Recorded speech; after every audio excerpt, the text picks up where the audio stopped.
Okay, we continue discussing the Haggadah. We dwelled enough on Manishtana, but just to wrap it up on the questions that we have today.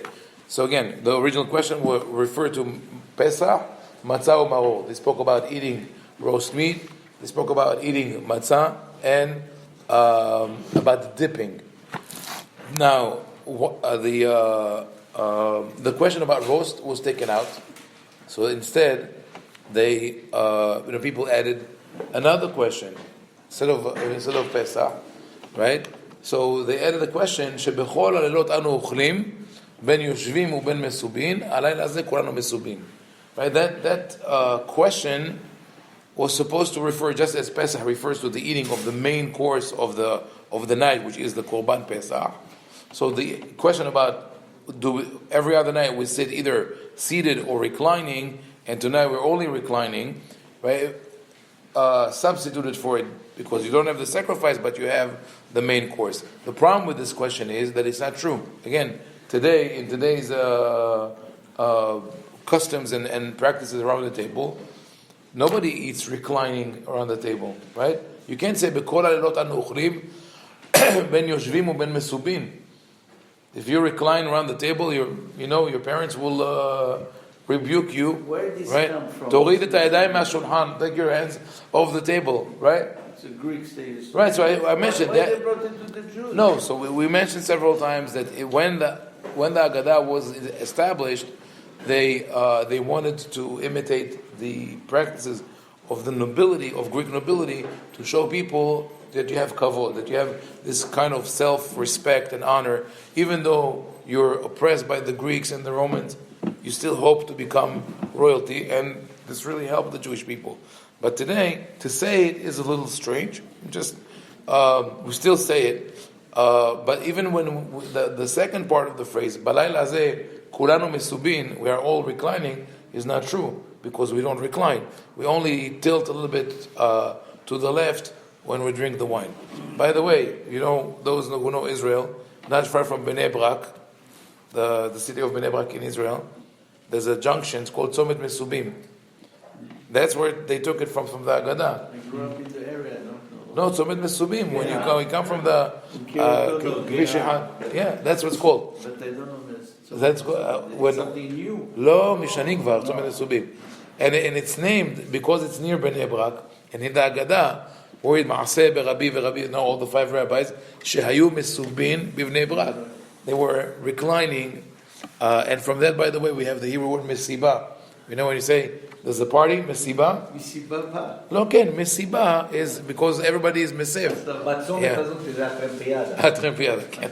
Anyway, then there's another question which is also strange. It's a problem, and they edited it most probably to raise the number from 3 to 4, and that is "Shebechol halelot anu ochlim she'ar yirakot, halayla hazeh maror." In all other nights we eat all vegetables. Tonight we only eat maror. Which again, it's not true, because we do eat other vegetables. And some communities, went ahead and added halayla hazeh kulo maror, right? That night is all bitter herbs. And others said, no, you are now turning the Pesach into a night of all bitterness, and it's not right. In any case, those questions are just, the original Haggadah, they were just a suggestion. Ask those 3 questions to raise the child's curiosity and make him ask questions. And I explained last night in the speed learning event that originally the whole idea was really, don't talk too much. It was not about talking. It's about really the experience of just seeing everything different and then leading to learning through that. So let's say if one decides to skip all of that, theoretically, and just prompt a discussion, right? You bring the meal, technically, you bring the meal out of Pesach, you put the food on the table. There's matzah, there's bitter herbs, house, whatever, and you start eating.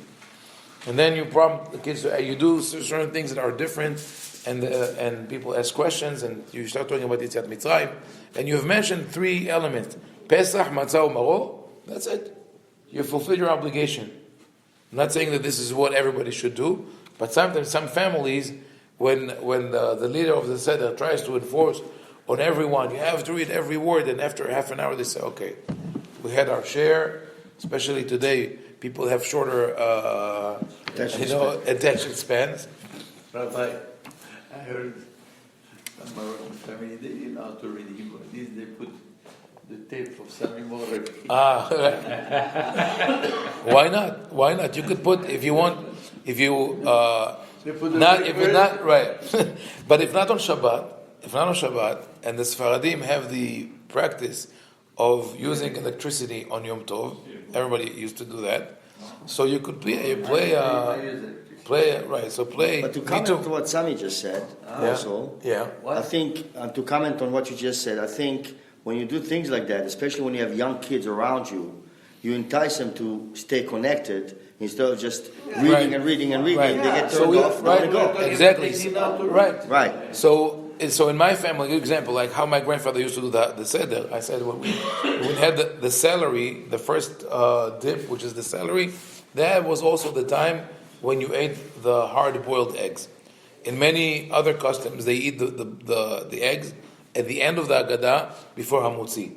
So that is to add a choke to difficulties. To the matzah. The egg is only for the bechor. No, right. Some only the bechor eats it. In our tradition, everybody eats boiled eggs. But what happened was you bring the celery and then you bring rice, vegetables, eggs. Can we explain the logic behind it? I'll explain why we eat eggs and why only the bechor. Okay, so the eggs were originally in the Mishnah. It says mevi lefanav shnei tavshilin. They spoke about having the main course. They said the main course has at least to be two different dishes. For them, it was considered a fancy meal. Today, if you're invited somewhere and they'll give you rice and fish, what you'll walk out and say, right? Cheap people, right? But back then it was considered, people had different standards. Rice, yeah. The Gemara says,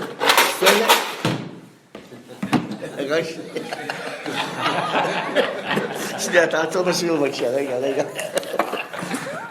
Okay, back to the egg. So the Mishnah says, מביאים לפניו שני תבשילים, right? And when they spoke about two dishes, they said minimum you have to have it.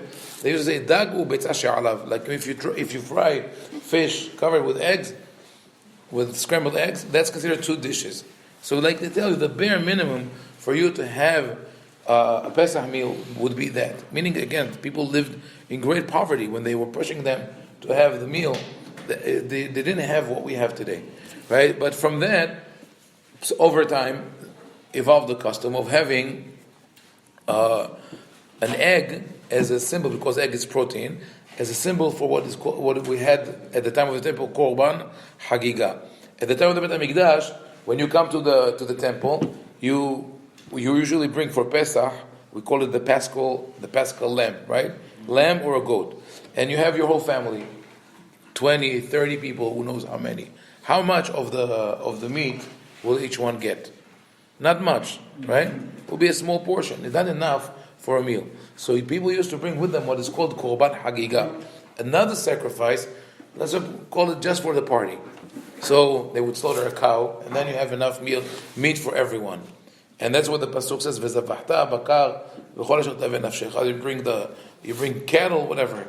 After the destruction, they said that we don't have Pesach, but we'll eat an egg. Zecher lekorban Haggadah. That's why people eat it. It's in the Haggadah. Zecher lekorban Haggadah. It's a reminder of the korbanot that we used to have.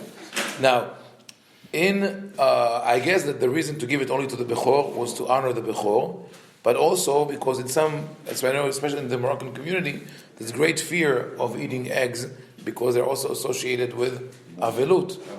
So they prefer if we have to eat it, let only one person eat it.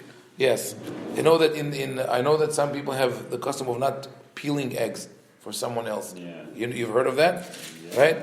If you have hard-boiled eggs, you peel your own. Don't peel for other people, unless you do it in the kitchen and you serve it. How do you do it for the schena? Hello, it's different. They're not peeling. No, they don't. You do it on the table with the schena. Yeah.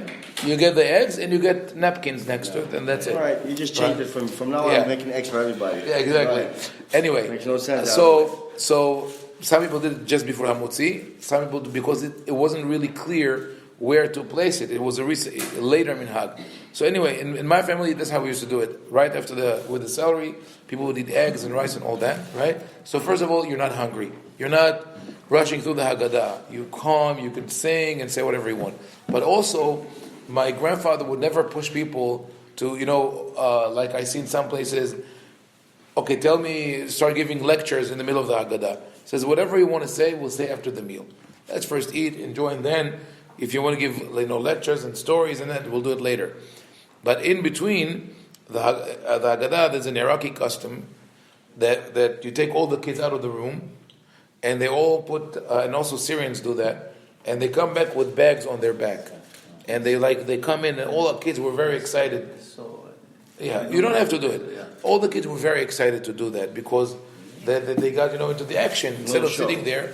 Now, which by the way, everybody read a little section, but to read the whole Haggadah beginning to end, assigning each one will take about half an hour, nothing more than that. And they would go out, come back with usually pillowcases, full with clothes or something, and they go with the bent back, and we say, "Me'efu batem?" Or min wen jayeh, or min wen jitum, depends on the custom. Where are you coming from? They say, "Min Mitzrayim," from Egypt. Where are you going? Yerushalayim. And shuza wadkom, or what do you have there? We didn't say it in Arabic. It says ma shlachem basar, and they say ma nishtana, and then they start singing ma nishtana. And it was very exciting, especially when you have big families and all the kids go out and we line them up from the youngest to the oldest. It's beautiful. Now, if you don't do it, you could do other things. One time I did it in my Haggadah. Several times I did that when my kids were younger. We got to the Makot, and I told them, okay, now we'll stop for a couple of minutes, and let's do a show. You'll be Paro, you'll be Moshe. Come and tell Paro that you're going to bring and they start fighting. No, I'm not going to let you go. And the whole thing came alive. That's what you have to do in the Haggadah.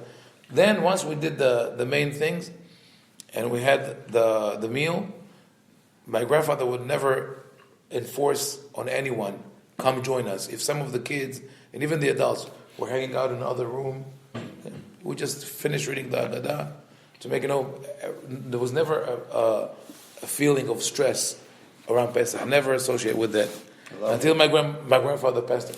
Yesterday was his yortzeit, by the way, Hacham Shaul ben Ramit Rahel.